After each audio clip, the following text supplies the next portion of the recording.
വിശദമായി നോക്കാം. ലോകം മുഴുവൻ ആകാംക്ഷയോടെ ഉറ്റുനോക്കിയ നരേന്ദ്രമോദി ഷീ ജിൻപിങ് കൂടിക്കാഴ്ച പൂർത്തിയായി. ഇരു രാജ്യങ്ങളും തമ്മിലുള്ള ബന്ധം ശക്തമാക്കേണ്ടത് മാനവരാശിക്ക് അനിവാര്യമാണെന്ന് 50 മിനിറ്റ് നീണ്ടുനിന്ന കൂടിക്കാഴ്ചയ്ക്ക് ശേഷം പ്രധാനമന്ത്രി നരേന്ദ്രമോദി പറഞ്ഞു. റഷ്യൻ പ്രസിഡന്റ് വ്ളാഡിമിർ പുടിനുമായി നാളെ മോദി കൂടിക്കാഴ്ച നടത്തും. അമേരിക്കയുടെ ഉയർന്ന തീരുവകൾ കാരണം രണ്ട് ഏഷ്യൻ അയൽക്കാരെയും കൂടുതൽ അടുപ്പിച്ചുകൊണ്ട് അമേരിക്കയ്ക്ക് ഒരു ശക്തമായ സന്ദേശം നൽകുന്നതായിരുന്നു മോദി ഷീ കൂടിക്കാഴ്ച. കിഴക്കൻ ലഡാക്കിലെ ഡെസ്പാങ്, ഡംചോക് എന്നീ സംഘർഷ മേഖലകളിലെ സൈനിക പിന്മാറ്റത്തെ തുടർന്ന് രൂപപ്പെട്ട സമാധാനപരമായ അന്തരീക്ഷത്തെ മോദി അഭിനന്ദിച്ചു. അതിർത്തി മാനേജ്മെന്റിൽ ഇരു രാജ്യങ്ങളും തമ്മിൽ ഒരു ധാരണയിലെത്തിയതായി പ്രധാനമന്ത്രി പ്രഖ്യാപിച്ചു. കൂടാതെ കൈലാസ് മാനസരോവർ യാത്രയും ഇരു രാജ്യങ്ങൾക്കുമിടയിൽ നേരിട്ടുള്ള വിമാന സർവീസുകളും പുനരാരംഭിച്ചു. ഇത് ഇരു രാജ്യങ്ങളും തമ്മിലുള്ള സഹകരണം വർദ്ധിപ്പിക്കാൻ സഹായിക്കും. शांति और स्थिरता का माहौल बना हुआ है.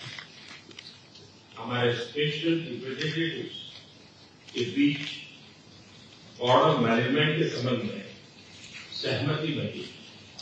कैलाश मानसरोवर यात्रा फिर से शुरू की. ഇരു രാജ്യങ്ങളിലെയും 2.8 ബില്യൺ ജനങ്ങളുടെ താൽപര്യങ്ങൾ മുഴുവൻ മനുഷ്യരാശിയുടെയും ക്ഷേമത്തിനും വഴിയൊരുക്കും. പരസ്പര വിശ്വാസം, ബഹുമാനം, സംവേദനക്ഷമത എന്നിവയുടെ അടിസ്ഥാനത്തിൽ ഇരു രാജ്യങ്ങളും തമ്മിലുള്ള ബന്ധം മുന്നോട്ട് കൊണ്ടുപോകാൻ പ്രതിജ്ഞാബദ്ധരാണെന്നും മോദി കൂട്ടിച്ചേർത്തു. 2.8 बिलियन लोगों के हित जुड़े हुए. इससे पूरी मानवता के कल्याण का मार्ग भी प्रशस्त होगा. परस्पर विश्वास, सम्मान और संवेदनशीलता के आधार पर हम अपने संबंधों को आगे बढ़ाने के लिए ദേശീയ സുരക്ഷാ ഉപദേഷ്ടാവ് അജിത് ഡോവൽ, വിദേശകാര്യ സെക്രട്ടറി വിക്രം മിശ്രി എന്നിവർ മോദിക്കൊപ്പം ചർച്ചയിൽ പങ്കെടുത്തു. ചൈനീസ് വിദേശകാര്യമന്ത്രിയും വാണിജ്യമന്ത്രിയും ചർച്ചയിൽ പങ്കാളികളായി. 7 കൊല്ലത്തിനു ശേഷമാണ് ചൈനയിൽ ഇരു നേതാക്കൾക്കുമിടയിൽ ചർച്ച നടന്നത്.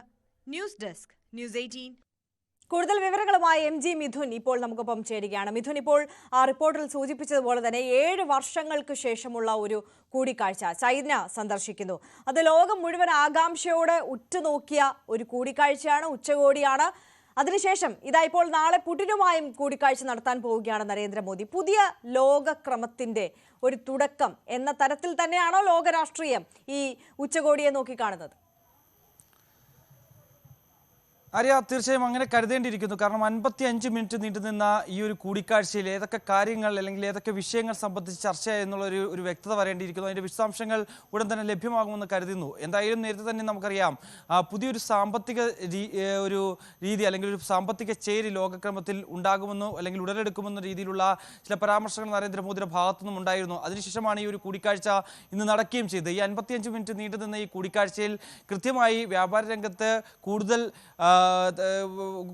ഈ ഇന്ത്യയുമായും ഒപ്പം തന്നെ ചൈനയുമായി ബന്ധപ്പെട്ട വളരെ കാലമായി നീണ്ടു നിന്നിരുന്ന 2020 മുമ്പിൽ നീണ്ടു നിന്നിരുന്ന ചില നിക്ഷേപങ്ങൾ ഉണ്ടായിരുന്നു. ഒപ്പം തന്നെ ഇറക്കുമതിയുമായി ബന്ധപ്പെട്ടും ഒപ്പം തന്നെ കയറ്റുമതിയുമായി ബന്ധപ്പെട്ടും നിരവധി വ്യാപാര രംഗത്ത് ഉള്ള ചർച്ചകൾ ഉണ്ടായിരുന്നു. പക്ഷേ അതൊക്കെ പിന്നീട് 2020 ശേഷം ഈ ഗാൽവാൻ താഴ്വരയിലെ സംഘർഷവുമായി ബന്ധപ്പെട്ട് അത് അനിശ്ചിതത്വത്തിലാവുകയും പിന്നീട് അത് മരവിച്ച് പോകുന്ന തരത്തിലേക്ക് കാര്യങ്ങൾ പോവുകയും ചെയ്തു. അക്കാര്യത്തിലൊക്കെ കൃത്യമായ ധാരണ ഈ കൂടിക്കാഴ്ചയിൽ ഉണ്ടായിരുന്നു എന്നുള്ളതാണ് നമുക്ക് മനസ്സിലാക്കാൻ സാധിക്കുന്നത്. ഒപ്പം തന്നെ വിമാന സർവീസുകൾ നേരത്തെ ആ റിപ്പോർട്ടിൽ സൂചിപ്പിച്ചതുപോലെ തന്നെ വിമാന സർവീസുകൾ തുടങ്ങിയിരിക്കുന്നു. ഒപ്പം തന്നെ മാനസരോവരത്തിലേക്കുള്ള യാത്ര അത് സുഗമമാക്കി മുന്നോട്ട് പോകാൻ സാധിക്കുന്നു എന്നുള്ള പരാമർശം നരേന്ദ്രമോദിയുടെ ഭാഗത്തുനിന്ന് ഉണ്ടാകുന്നു. ഒപ്പം തന്നെ ഈ മേഖലകളിൽ, അതിർത്തി മേഖലകളിൽ ഇപ്പോൾ സമാധാനം പുനഃസ്ഥാപിക്കാൻ രാജ്യങ്ങൾക്കും സാധിച്ചിരിക്കുന്നു എന്നുള്ളത് തന്നെയാണ്. പക്ഷേ അത് എത്രത്തോളം സാധ്യമാകുമെന്നുള്ളത് തന്നെയാണ്. അതായത് ഇനി ഈ ഒരു സമാധാനത്തോടെ തന്നെ മുന്നോട്ട് പോകാൻ കഴിയുന്ന തരത്തിലുള്ള ചർച്ചകൾ നടക്കേണ്ടതായിട്ടുണ്ട്. അതിന്റെ അവസാനഘട്ട ചർച്ചകൾ ഇനിയും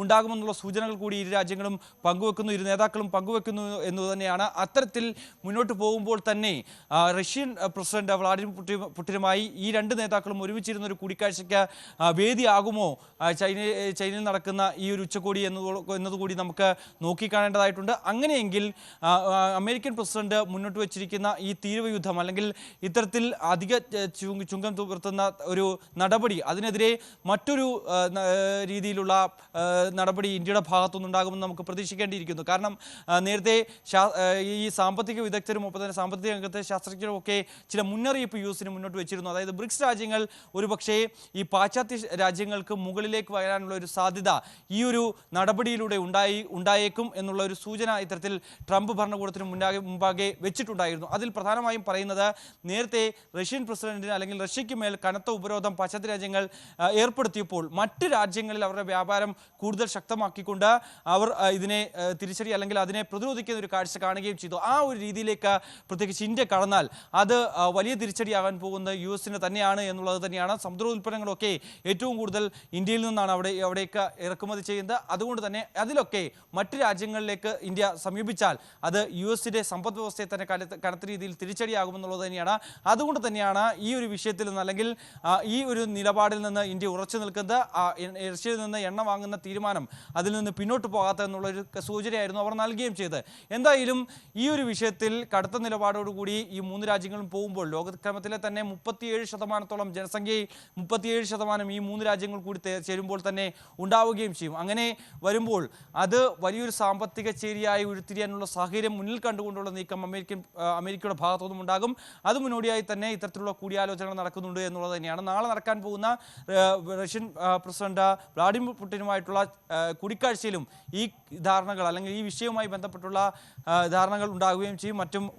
മറ്റ് ഉപരോധങ്ങൾ ഇന്ത്യക്ക് മേൽ ഉണ്ടായാൽ അതിനെ മറികടക്കുന്നതിന് വേണ്ടിയുള്ള ചർച്ചകളും ഉണ്ടാകുമെന്ന് തന്നെയാണ് പ്രതീക്ഷിക്കുന്നത്. എന്തായാലും $6 ലക്ഷം ഒരു വ്യാപാരം ചൈനയുമായി ഉണ്ടാകുമെന്നുള്ള പ്രതീക്ഷയാണ് നരേന്ദ്രമോദി പങ്കുവയ്ക്കുന്നത്. അദ്ദേഹം ജപ്പാൻ സന്ദർശന വേളയിലും ഇക്കാര്യം സൂചിപ്പിക്കുകയും ചെയ്യുന്നു. അത്തരത്തിൽ വിവിധ മേഖലകളിൽ വാണിജ്യ രംഗത്താകട്ടെ അല്ലെങ്കിൽ ആരോഗ്യ മേഖലകളാകട്ടെ അല്ലെങ്കിൽ പ്രതിരോധ മേഖലകളാകട്ടെ ഇവിടെയൊക്കെ കൃത്യമായ രീതിയിൽ തന്നെ ഒരു വ്യാപാരം നടത്തിക്കൊണ്ട് അല്ലെങ്കിൽ ഒരു പങ്കാളിത്തം ഉറപ്പാക്കിക്കൊണ്ടുള്ള ഒരു സന്ദർശനമാകും ഇത് തന്നെയാണ് കരുതുന്നത്. എന്തായാലും ലോകം ഉറ്റുനോക്കിയ പോലുള്ള ആ ഒരു കൂടിക്കാഴ്ചയ്ക്ക് ഇപ്പോൾ പര്യവസാനമായിരിക്കുന്നു. പക്ഷേ ഇതൊരു തുടക്കമായി തന്നെ നമുക്ക് കണക്കാക്കേണ്ടിയിരിക്കുന്നു. ആര്യ MG മിഥുനാണ് വിശദാംശങ്ങൾ പങ്കുവച്ചത്.